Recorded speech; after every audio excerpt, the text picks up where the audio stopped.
Hey guys, we are outside of our local movie theater and we have just witnessed the death of a nation by Dinesh D'Souza. It was fantastic. Really was. Sobering, a little bit sobering, not Hmm. exactly stand up and cheer, except for I have to say that it never gets old to see the CNN and the MSNBC and all the people crying over Trump winning. That was fun. Yeah, that's kind of interesting. It's kind of interesting. I love when they play that montage of everybody like 89%, 99%, 98% Clinton, and then they do that. So the beginning will get you fired up. And then Dinesh D'Souza takes you down a rabbit hole into the origins of the Nazi Party. Raise your hand if you are just as befuddled as I am that everybody is calling Trump a Nazi. By seeing that movie, does Trump sound like a literal Hitler? Not exactly. I mean, obviously, we all have things that we could have issues with.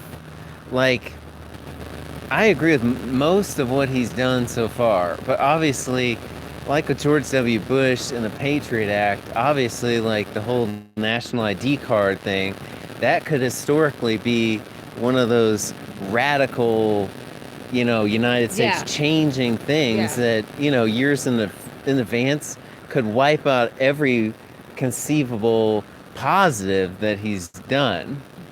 And obviously, there's conspiracy theories like, as to, you know, whether or not they have full control of the government or not. But I can't argue with everything that's going on.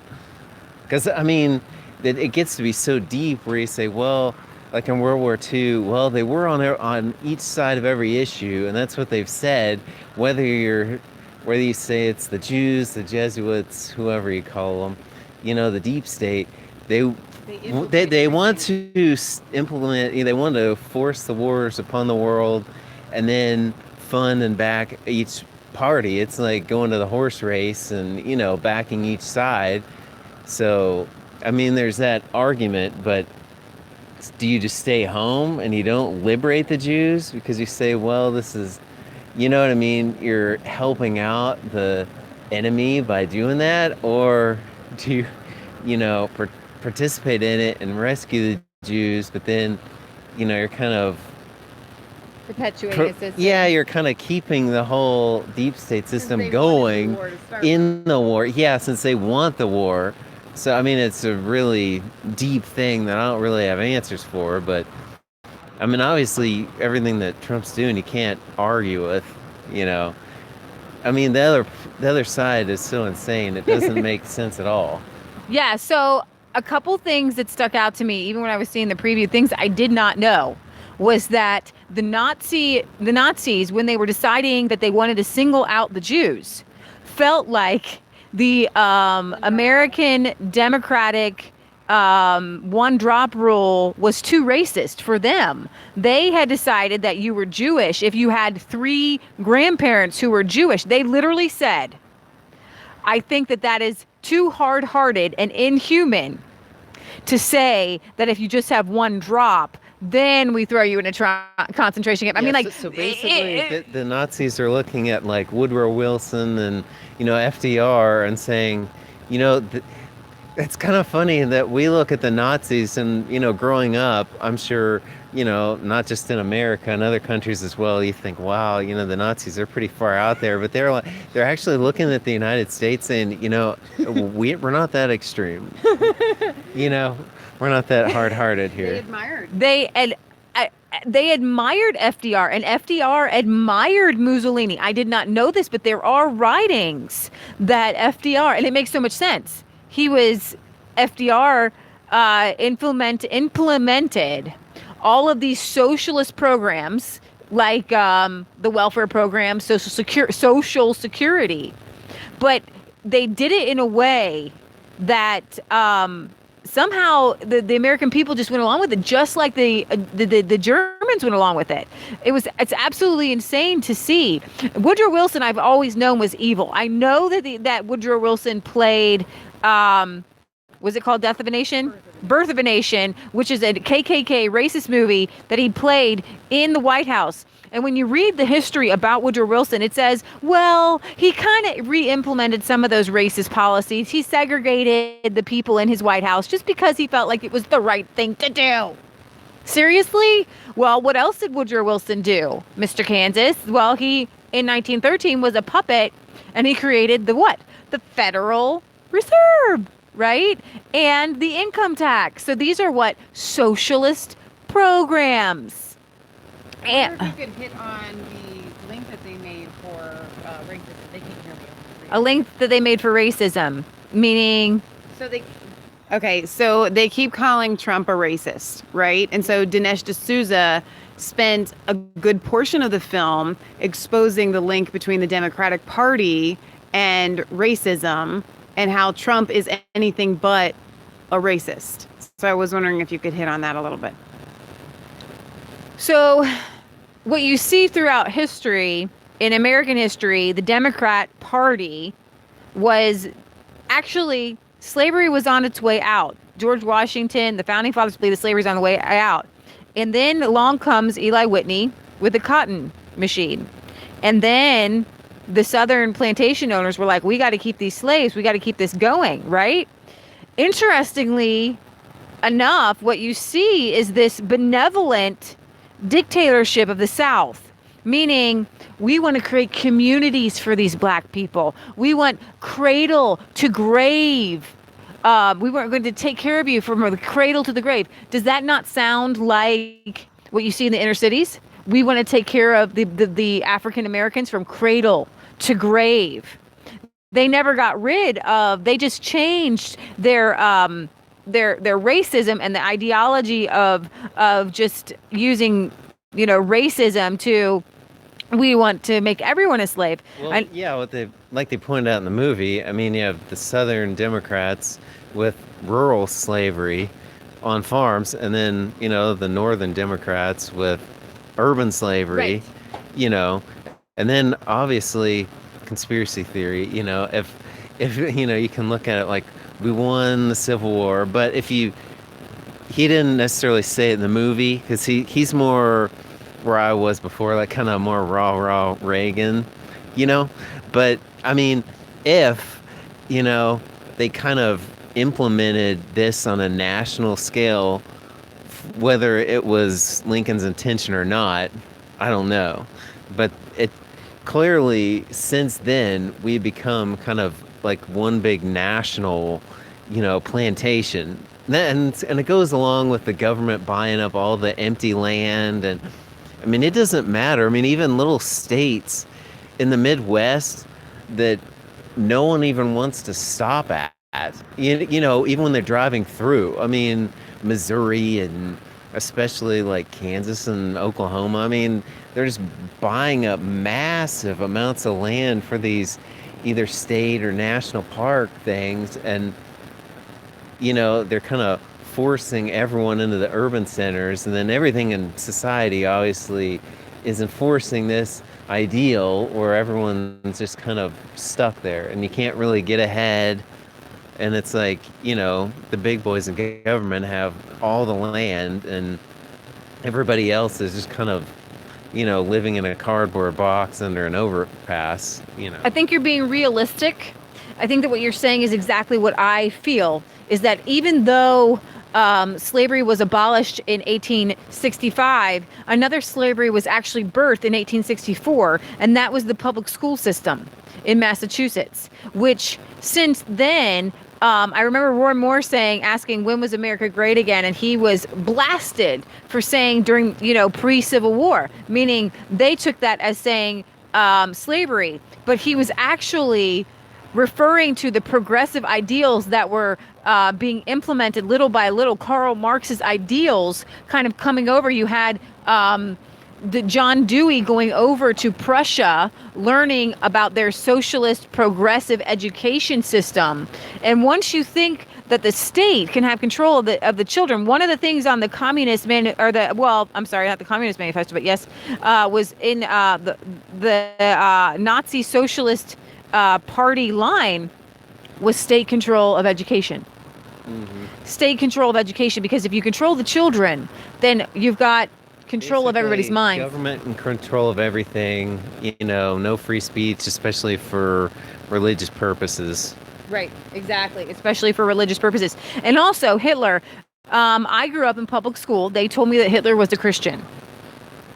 And that's probably a big reason why a lot of Jews don't, convert to Christianity, just because they might have somehow been taught growing up that, the National Socialist Party. Yeah, the Nazis were Christian, and then, if you haven't really read the book yourself, mm-hmm. then you don't know the teachings of Jesus Christ. It's kind of an ongoing thing throughout history where people are in control, and then, they restrict the Bible usage and availability to the people, and then then the people are just kind of like they were in the Church of England, the Catholic Church, and the time of the Reformation, where they're just kind of stuck. Where you might have a leading, like you think, well, I don't think this is right, or God might be telling me this isn't right, but how do you know for sure unless you have the book to verify? Absolutely.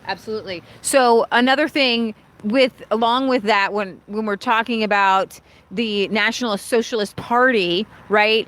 Everything that Hitler did was government control. And I could never understand. I still can't for the life of me understand how people say that Mussolini and Hitler are on the right. Nothing about them is on the right. Hitler, in secret, would rail against Christianity. He was a devout atheist because right around that time, remember in the 20s and the 30s, you had the evolutionary books coming out. And Hitler loved these evolution books. He loved Charles Darwin because it showed this survival of the fittest, that the races were segregated and that white people were at the top of this food chain. Well, and it kind of eliminates God as the great equalizer. Or, I mean, obviously, because obviously he talks about being for the fatherless and the widow, and, it doesn't matter where someone comes from. Right.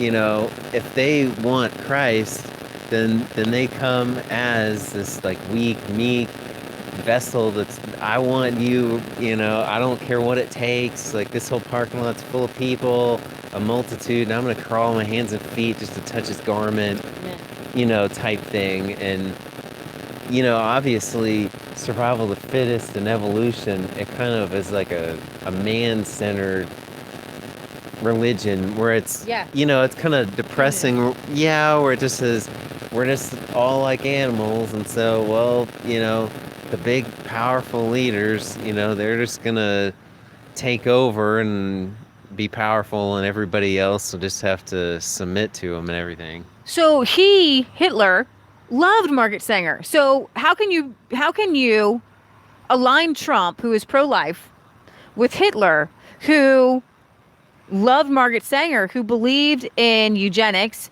killing off all disabled people, all of them, just killing them, sterilizing anybody who had an alcoholic parent. She wanted to get rid of 2/3 of and that was something that I hadn't learned before, was that she wanted to get rid of 2/3 of the entire world population.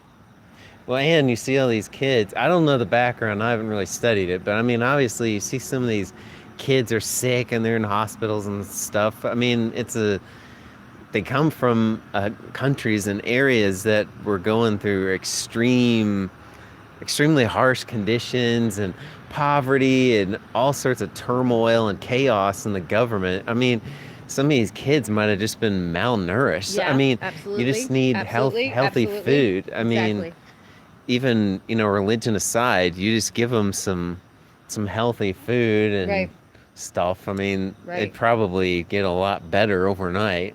So what we're seeing right now, Alex Jones, I believe his website, everybody said, oh, they can take him off social media, but his web hosting, the internet, the ability to be on the internet was taken down today. And so what you saw in Hitler's America was the shutting up of any dissenting voices. burning books, burning ideas because of if you went against the original thought and the thought police coming after you. We are good people. We love people. We are anti-eugenics. We are anti-forcing children to take vaccines. We are anti-forcing children to go into public schools. Okay? But they, on this fascist crazy left, want us, 1776, the beliefs of the founding fathers, they want us erased. They want us gone. They want the ideals of our founders gone, erased.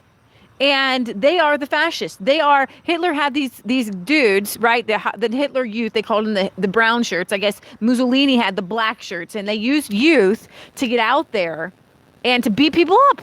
And you see this with Antifa. They go out there and they really think that they're anti-fascist. And I don't know, honestly, if they're faking it, because they got to be faking it. Nobody can be that brainwashed, except I saw thousands of people marching down the street the other day in remembrance of Charlottesville saying, down with the cops, F the cops. It's like, these people are not sane. They're being brainwashed. And how are they being brainwashed? Because in the public school system, they put these things in our brain so that later on in life, they can like press a button and like in the movie Divergent, they can make like half the people go and do what they want them to do. But when we were getting their tickets tonight, we had our 1776 shirts on. A young man, would you say 16, 17 years old, said, Something like that. yeah, said, I like your shirts. I can guess what movie you're going to go see. And I said, are you kind of into, he said, what?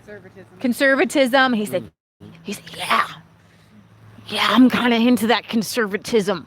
I said, Alex Jones? He said, yeah. His website just been taken down. And we ran into the young man, the young teenage guy at the feed store. He watches Alex Jones. He's into conservatism, okay? Not racism. If you ask these young men, race has nothing to do with it. They just want personal freedom, liberty, to keep their paycheck. They are seeing what the craziness on the left has done is there a whole new generation of red-pilled children are coming out of that. And I had heard of the red roses, white roses. There was the group of, I kind of heard of them, but I forgot. It's one of those parts of history that they don't teach much about in public school. A group of dissenters, great Christian people who wrote, that Hitler is the great Satan. He is led by Satan to be doing what he's doing, and we have to speak out. Towards the end of the movie, they show that young girl was literally beheaded. Like in a pretty sophisticated guillotine, like they had advanced that guillotine to click, click, click, click, click, click down and just cut her little head off. And are we willing to do that? And so what he's talking about is death of a nation. And under Lincoln, I think they saved us from going down a path of utter debauchery, because if slavery had continued, how much farther? I mean, and if the South had won, and they had succeeded from the Union, I mean, where would we be today? I still believe that no matter what, God's hand was on this country, that even in the South was led by Christians, that a few leaders were, not doing awesome. So it's kind of, throughout history, it's kind of like waves going in and out onto a beach, or like tug of war, where you know what I mean, where you kind of pull a rope a ways and you win the Civil War, and then they kind of pull you back a ways with the Federal Reserve, income tax, and segregation and all that sort of thing. Segregation under FDR, segregation took a string hold. So here's the thing: the bottom line, what we're seeing in the media against Donald Trump is literally fascism against conservatives and against Trump. It's literally Nazism against Trump, Nationalist Socialist Party, these progressive ideals. And the way Dinesh D'Souza put it is so perfect, that the Southern Democrats and the Northern Democrats believed that somebody else's work was their own. As Abraham Lincoln said, you work, I eat. Okay, that's what slavery is. So what you're seeing under the progressivism that's happening today, under the same Democrats, is you work, I eat. you work, or we're going to spread it to these people. You work and we spread it to these people. That's what socialism is. We are individualist. What you also need to recognize is that the poster boy, who's obviously a shill, right, Michelle? This Richard Spencer is an actor, and he's not very good at it, because you can see, like, if they did Bombard's body language on this Richard Spencer, you could see he was lying. Put that kid up to a lie detector test. Do you think he would pass it for like 5 seconds? You can tell that white supremacist with his perfect white supremacist haircut, like he's literally wearing a movie part on his body. You just have to just assume that, I mean, in the age in which we live, a lot of the political figures, they are kind of like actors. You know, it's like going to a play or something. They're kind of, they're cast in a role, and they say, well, okay, you're gonna play such and such character, and you know, here's your script, and you know, they're just kind of running with it, and they get paid, and you know, it's like either you work at McDonald's, or you know, you work at the Cracker Barrel across the parking lot here, or you know, you just put on your little hat, and you know, hey, if they're willing to pay, then you know, you can be a conservative, libertarian. People do crazy things for fame, and this Richard Spencer guy is doing crazy things for fame. Now, a couple things that stood out to me, and you guys need to watch this clip because Dinesh D'Souza has put this out there. And he asked him specific questions, like, you say you're a Trump supporter, right? You say you're a conservative, but how do you feel about socialized health care? Well, he believes in socialized health care, right? Do you believe, I think, don't you think, Matt, that the fundamental... It doesn't make any sense, because he says that, you know, he's in support of Trump or whatever, but I mean, when D'Souza addresses every single issue, he sides with the Democrats, and then he said that he really identifies with Andrew Jackson and Woodrow Wilson. I mean, they're all Democrats. I mean, he doesn't say, like, you know, whether you love him or you don't. I mean, he doesn't say, yeah, you know, I'm a big supporter of like Eisenhower and Nixon and Reagan and stuff. You know? He hates Reagan, right? He hates Reagan. He wants nationalized, socialized health care. He believes that the state gives you rights that you don't have God-given. Isn't it the fundamental... And regardless of their differences, you know, he wasn't exactly saying, you know, I support all the founding fathers, you know, No, George he hates them Washington all. and John Adams. He hates them. He hates them all. Yeah, Thomas Jefferson. Okay, the fundamental underlying basis for conservative, right-wing, libertarian people is that you have inalienable rights that are given to you regardless of what the government gives to you. The government doesn't give you rights. You're born with rights. If you don't believe that, then you're a socialist or you're a communist or you're a fascist. But he doesn't believe in the basis of conservatism, right-wingism, that God gives you rights, that you're born, like, if you don't like reading John Locke, you're not a Trump supporter. You're not a conservative. You're not a libertarian. I don't know what this guy is, but he's hilariously inept. And Dinesh D'Souza shows him for being a shill. Well, obviously, John Locke, coming from Europe during the time period when, you know, just a few rich people owned all the land, and, you know, everybody else just worked for them, and they didn't really do anything, and they got to eat, you know, just like what Abraham Lincoln was saying. Yeah. So John Locke was like, it doesn't matter what color skin they have. Exactly.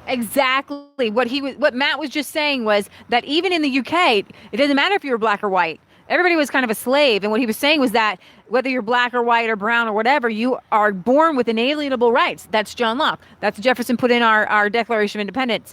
And they implemented a lot of this stuff.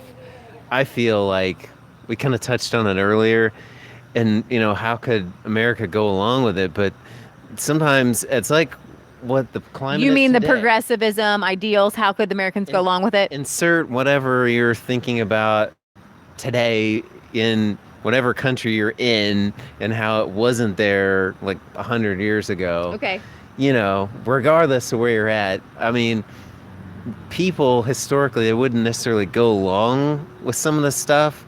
But I think that's where the wars come in, that they generate so much turmoil and chaos amongst everyone in the countries. Exactly. And everyone, regardless of what country you're in, everyone's at war with each other. Everybody just hates each other for seemingly almost no reason. Right. They think there are reasons, but it's just silly. And then there's so much chaos with war and bombs going off that the people just, they want the current battle to go away. So then that's when some of this stuff comes in. Well, like Bush with the Patriot Act, like you're saying, taking away all our rights and spying on everything we do. Well, yeah, it's like, you think, wow, our country's under attack, and you listen to Hannity and those guys, and they're like, rah, let's go to Afghanistan, Iraq, and let's win this war and everything.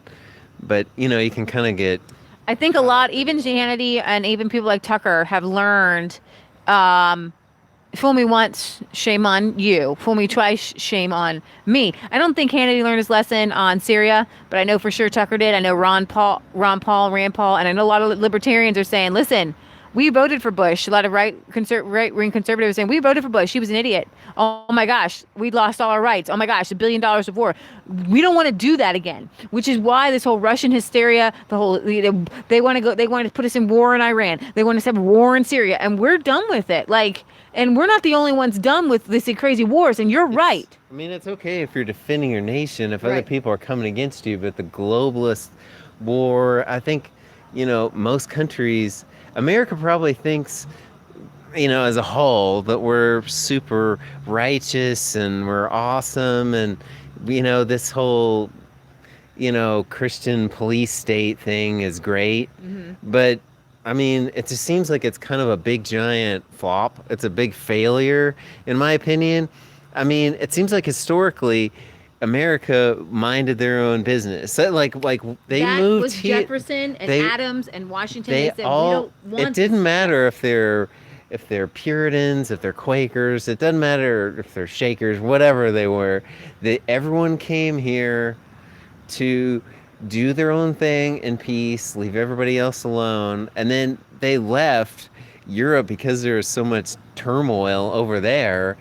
And the idea of us going around the world, it's just kind of like kicking all these hornets' nests around the world. I think stirring up all sorts of animosity. And then if there's globalist agendas behind it, then obviously the people that you're saying you're liberating are going to be kind of upset. Yep. John Quincy Adams kept us out of some extra wars.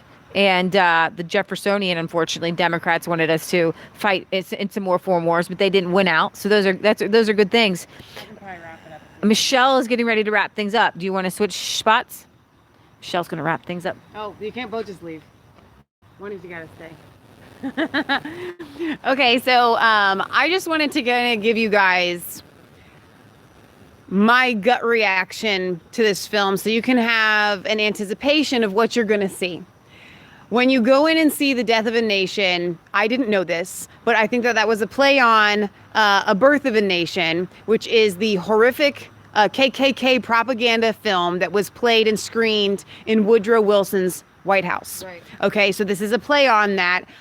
It's the one that Richard Spencer had said that he thought was a phenomenal movie here in this documentary. So what you're going to see in The Death of a Nation when you go and see Dinesh's movie here is him exposing this blatant lie, regardless of how you feel about Trump, okay?